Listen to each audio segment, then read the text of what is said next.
Sister Juana was born in central Mexico in 1651. Known as Sor Juana Inés de la Cruz, she was a Catholic nun and a writer who dared to pursue knowledge in an era where women were not allowed into such intellectual spaces. Her work was openly defiant to the repression that was thrust upon gender based biases of the time. Sister Juana found sanctuary in religion and wrote many poems and plays to an audience of devoted followers and converts.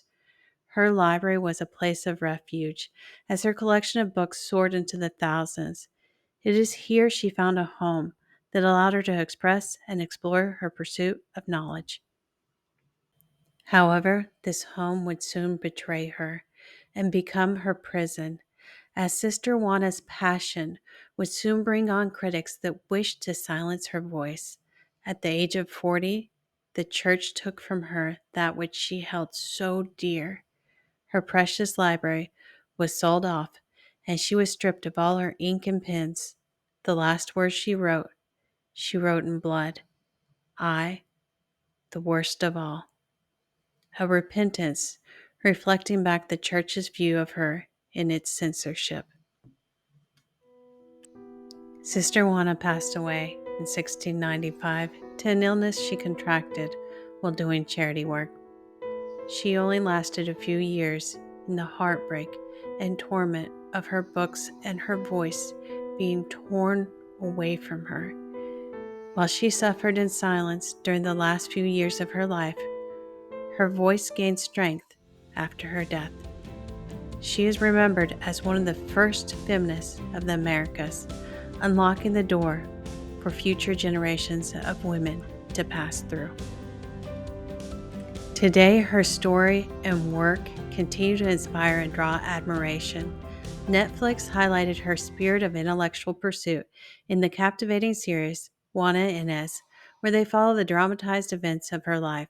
Sister Juana's story illuminates the transformative power of knowledge and brings to light the suffering and sacrifice that she endured from challenging a system of inequality. Mexico honors her legacy with pride. Not only has her face graced the Mexican peso, but the first lines of her poem, You Foolish Men, are written in Spanish on the banknote. It translates to, You foolish men who lay the guilt on women, not seeing you're the cause of the very thing you blame. Her words give a voice to the past, as an echoing reminder of how far we've come.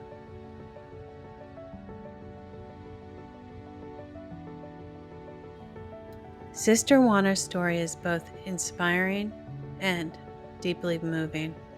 She reminds me of the power of the pursuit of knowledge and the sacrifices that trailblazers endure.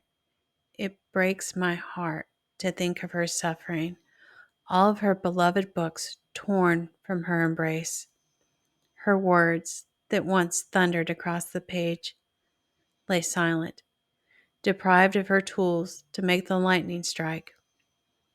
What words could she have given us in the last years of her life? What reflections would she have shown us in the mirror? These are questions that linger in the wind, touching the soul, stolen moments that will never be. Sister Juana challenges me to look into my own mirror, to reflect on the blessings I now have due to those who have come before me. Her life isn't just a story of oppression and loss. It stands as a testament to the enduring spirit of bravery and the power of a voice. Her words remind me that progress comes with sacrifice, but it ignites a flame that lights the path for future generations to follow. Until we meet again, this is Faith Disciples signing off.